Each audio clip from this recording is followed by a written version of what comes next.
Okay, now we're going to turn the Privia PX-5s over to someone who knows what he's doing, Mike Martin from Casio, and he's going to walk us through some of the synth sounds and the more advanced features. Okay, thanks, Stephen. So the PX-5s, in addition to the acoustic piano and vintage sounds, the synth section, we've taken some concepts that we introduced in the XW series and taken them to a whole nother level. The engine that's behind this, it's completely different as far as the filters, the horsepower that we have. So we take some concepts like the hex layers that we had in the XW. In fact, this particular patch, I've got it's one patch with 6 layers. I'm just using the sliders here. So a little bell tone on one layer.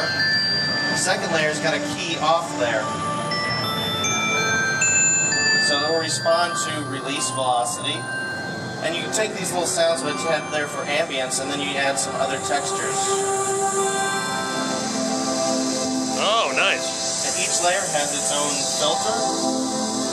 So the band has filter on this one layer, on another layer.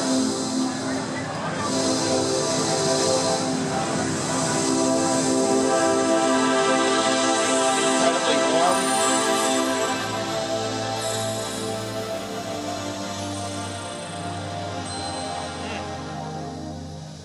Filters are incredibly smooth. You can take a patch like that, because that's just one, and layer it with piano for some great stuff.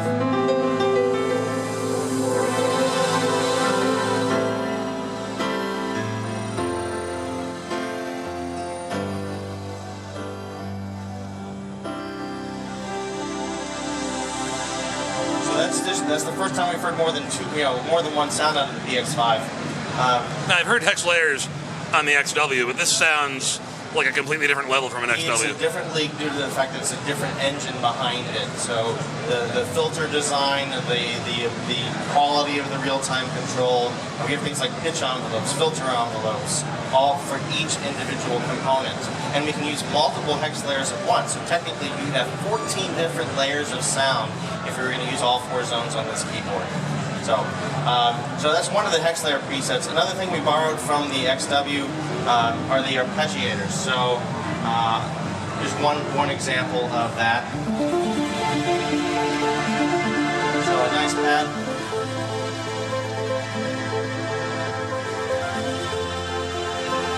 And again, you can hear those filters.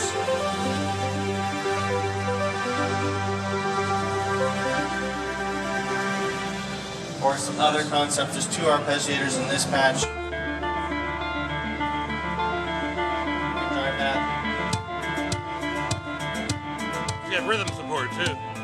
Actually, there are phrases. Each zone can either trigger an arpeggiation or a phrase. So you could put in a bass riff and assign that to a particular zone on the keyboard, and it'll transpose and follow you. Okay. In this particular example, I could do it with a kick drum, or a kick drum and hi-hat. So a basic drum pattern happens when I play a particular range of the keyboard, or just use the start-stop button on the top. So with 4 zones, either one can be a phrase or an arpeggiator. It's pretty slick. Wiggle. So, and some other examples of just these incredible animated patches that we can make.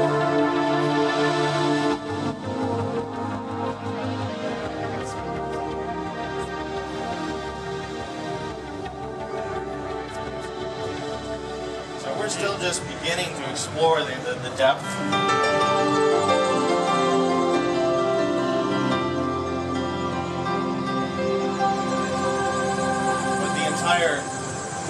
Signature of this product is unlike anything Casio has ever produced. It sounds different. It's the most sonically diverse product. You've got your acoustic instruments, your vintage instruments, and then the synth side.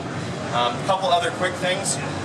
There's a USB drive here. We can use this to load in new presets. You can also use it for audio recording or audio playback.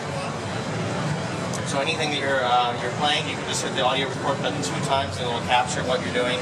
Cool. As a 4-zone controller, it's got both USB and MIDI outs on the back, and each zone can address those independently. So if you want, for example, USB, you want to control an iPad app, maybe an analog synth or something fun on your iPad, and then the MIDI out can be used independently.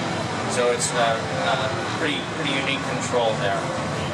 Other control features, any of the knobs or sliders can be assigned to anything for any zone. So if Internal or external, internal right? or external. Yeah. So it's extremely flexible in that regard. So so it's a stage piano. It's a synth. It has phrase-oriented arpeggiators in it that are polyphonic and polytimbral. Exactly.